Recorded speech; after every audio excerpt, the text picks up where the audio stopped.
do a predictive because you don't have access to the building yet. And a lot of times we don't have access to a building. We can just get floor plans and we don't know what the building material is going to be made of. So we're going to have to make some educated guesses. And that's okay.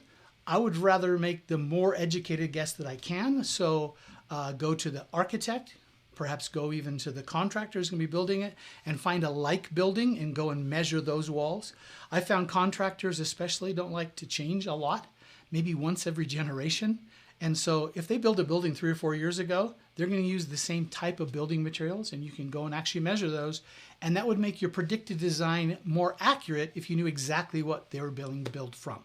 So good thing, it's called a predictive design because we're not actually surveying.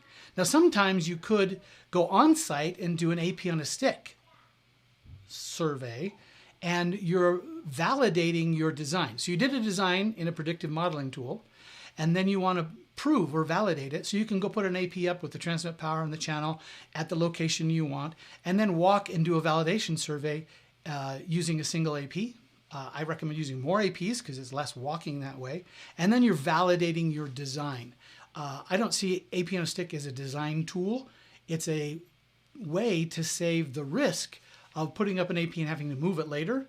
So AP on a sticks are expensive. You have to spend a lot of time doing it, but it lowers the risk to say, I know exactly what is going to happen. So I'm not doing as much guessing.